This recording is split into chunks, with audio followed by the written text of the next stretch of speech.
The story begins in Paris in the year 1968, a time when the French capital is alive with political unrest, cultural change, and student protests. The film follows Matthew, an American student who has recently arrived in Paris to study cinema. Passionate about films, Matthew spends most of his time at the legendary Cinémathèque Française, a place where young cinephiles gather to watch classic movies and discuss their love of cinema. One evening, during a screening, Matthew notices a brother and sister, Isabelle and Theo. The twins are striking, charismatic, and deeply immersed in the world of film. They immediately draw Matthew's attention.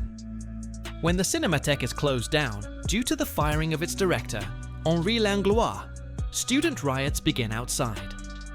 Amid the chaos, Matthew and the twins strike up a conversation and quickly form a connection.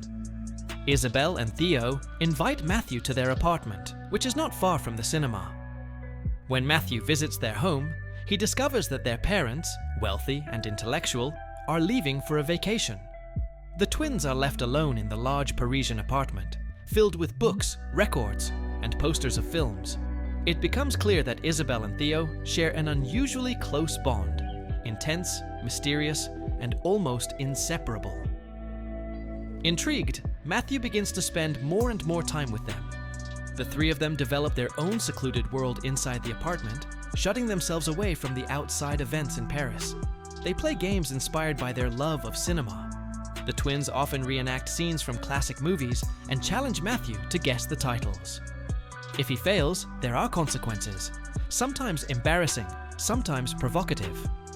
Through these games, boundaries are pushed, and the atmosphere between the three becomes increasingly charged with intimacy and tension.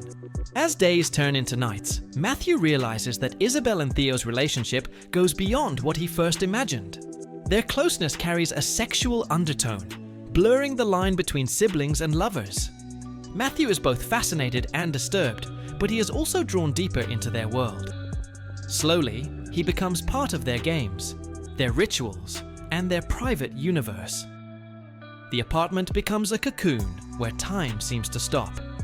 The trio experiments with ideas of freedom, sexuality, and rebellion, mirroring the political movements that are shaking the streets outside. Isabelle, enigmatic and passionate, shares moments of vulnerability with Matthew. Theo, intellectual and political, constantly debates revolutionary ideas, showing his obsession with Marxism and Maoist ideologies. The three of them spend their days cooking, drinking wine, smoking, playing records, and talking about art, politics, and film. Their games escalate. At one point, Isabelle challenges Matthew to sleep in her bed. At another, Theo loses a bet and has to perform a humiliating act. Gradually, all three cross personal boundaries. Matthew and Isabelle's attraction grows, and soon they begin a sexual relationship. However, even then, Theo remains closely involved, and their triangular bond continues in a way that is both passionate and unsettling. The outside world intrudes only occasionally. Paris is in turmoil, with protests growing louder and more violent. Students clash with police, barricades rise, and the revolution outside threatens to overturn the established order. But inside the apartment, the three young people continue to explore their own inner revolution, avoiding reality and shutting themselves away in their world of dreams, desires, and games. As the days go by, Matthew begins to realize that he has been absorbed into something he cannot control. Isabelle and Theo's relationship is far more complex than he imagined, and his presence has disrupted the balance between them. Despite this, he cannot leave. He feels bound to them by desire, by love, and by the intoxicating sense of freedom that their world provides. A key moment arrives when Isabelle's parents unexpectedly return home earlier than expected.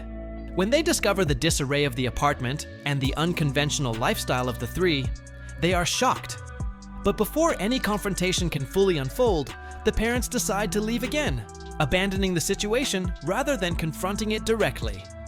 As tensions rise, Isabelle and Matthew grow closer. Theo becomes jealous, but tries to hide it under intellectual debates and political speeches. Eventually, cracks begin to show in their enclosed world. The real world, with its protests and violence, is pressing at the door, and the fragile balance among the three cannot last forever. One evening, After an argument and a drinking session, Isabel makes a dramatic decision. Believing that their world has ended and that they cannot escape reality, she turns on the gas in the apartment while the three of them sleep, intending for them all to die together. But fate intervenes. A street protest outside grows violent, and an explosion from a Molotov cocktail shatters the apartment's windows. The blast wakes Matthew and Theo, and they manage to escape the gas-filled room. Isabel, confused and shaken, follows. Now, the three of them are forced into the outside world, stepping directly into the chaos of the Paris riots. The streets are filled with young protesters, police, shouting, and fire. Theo is immediately energized by the revolutionary atmosphere and joins the demonstrators. Isabel stands by his side, while Matthew watches, feeling like an outsider once again. He cannot share their passion for the violent struggle, and he realizes that their paths are beginning to diverge. As the protest intensifies, stones and Molotov cocktails fly, police charge forward, and barricades collapse. Theo and Isabel are swept up in the revolutionary fervor, chanting and throwing stones, while Matthew hesitates. Finally, he makes the painful choice to walk away, leaving the twins to their destiny in the midst of the revolution. The film ends with Matthew departing into the crowd, while Isabel and Theo remain in the chaos of the demonstration. The three dreamers who had once shut themselves away from the world are now forced back into reality, each one following a different path.